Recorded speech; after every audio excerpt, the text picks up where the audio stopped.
Just wrapped up my trip to Mount Baker, the most difficult climb I've ever done. A little recap of that climb. It was not the tallest mountain that I've climbed, and it certainly wasn't the longest trip that I've been on, but honestly, it was the hardest trip that I have done. Now, I had been traveling quite a bit, so I want to preface this by the fact that I had done a lot of travel in the month leading up to this climb. So my body, I guess, was speaking to me, and I probably should have listened. But when I got out to Seattle, I couldn't hear out of this ear, and I thought that it would go away. Did a little research, wondering what's going on with my ear. Why can't I clear it after getting off the plane? Slept on it. The next morning, it was still there. Was answering some emails, going through some work, and went to stand up, and all of a sudden the room started spinning. I thought to myself, oh shit, what am I gonna do?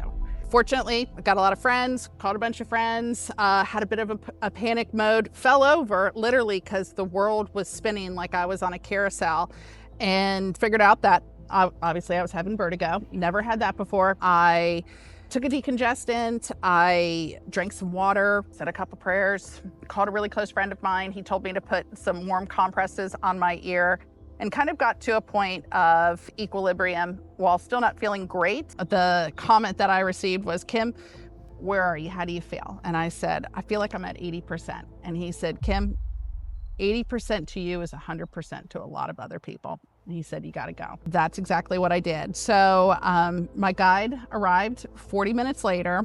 I told him what was going on because, of course, you want to be completely transparent with the folks that you're climbing with, that are leading you and that are protecting your life, what's going on medically.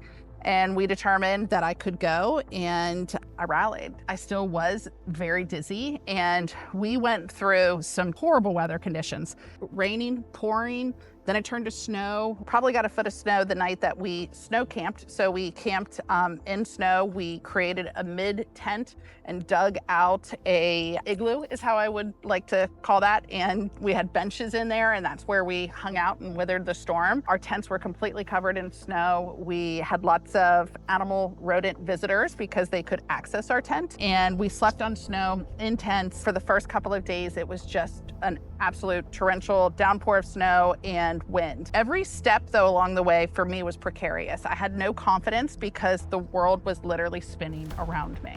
So how do you climb a spine of rock, ice, snow when you can't actually pick up your head and look around? That is what I was faced with. It was the most difficult climb I've ever done, with a 60-pound pack on my back as well. And, you know, at the end of the day, not every day is going to be perfect while I'm climbing Mount Everest. Not every day is perfect in life in general, and you just have to persevere, and that's exactly what I did. While it wasn't the best or the prettiest of climbs that I've done, it honestly humbled me and showed me what you can accomplish if you put your mind to it, and the grit and determination that it takes to get the job done.